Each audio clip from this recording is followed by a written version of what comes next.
de ce fait, d'un point de vue juridique, l'acte uniforme relatif au droit commercial général nous a proposé une réglementation de son article 30 dispose que l'entrepreneur est un entrepreneur individuel, personne physique, qui, sous simple déclaration produite dans le présent acte uniforme, exerce une activité commerciale, artisanale ou agricole. Ainsi, il s'agit d'un nouveau statut professionnel qui est organisé, ou si on peut dire d'un nouvel acteur institué dans les activités économiques des États membres de l'OADA. De cette manière, l'OADA voulait donner la priorité à l'esprit d'entreprise sur les obstacles formels. En clair, l'entrepreneur est celui qui était communément appelé petit commerçant. Mais qu'à cela ne tienne, deux préoccupations nous parviennent à l'esprit. Celle de savoir si le droit OADA parviendra-t-il à mettre de l'ordre dans ce qui paraît comme un marqué économique. Et puis, le règlement de l'entrepreneur suffira-t-il à ses propres incertitudes? En effet, pour répondre à ces préoccupations, nous avons utilisé notre mémoire en deux chapitres. Le premier porte sur l'innovation prometteuse. Et dans son sein, nous avons cerné deux sections. La première porte sur le secteur informel en zone OADA.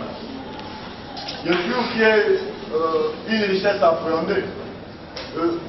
La deuxième section porte sur les statuts de l'entrepreneur, qui est un outil juridique pour l'appréhension de l'économie informelle. Notre deuxième chapitre, nous l'avons intitulé « Vers une des divisions probables ». Et dans son sein, nous avons encore cerné deux sections. La première s'intitule « Les acquis législatifs » et la deuxième, nous l'avons intitulé une difficile mise en œuvre pour la mise en œuvre du statut de l'entrepreneur. Pour clore notre exposé, monsieur le professeur, il nous est de retenir qu'avant de porter des conclusions hâtives au statut de l'entrepreneur sur sa pérennité, il est important que nous devons nécessairement laisser la place à la jurisprudence afin de préciser, afin de donner les imprécisions du statut. Monsieur le professeur président du jury, monsieur le professeur membre du jury, enfin je me soumets à votre disposition pour une évaluation et je vous remercie. Ok, merci bien monsieur Nzouzi pour votre exposé. J'accorde la parole à mon collègue, le professeur Loko, pour justement vous examiner.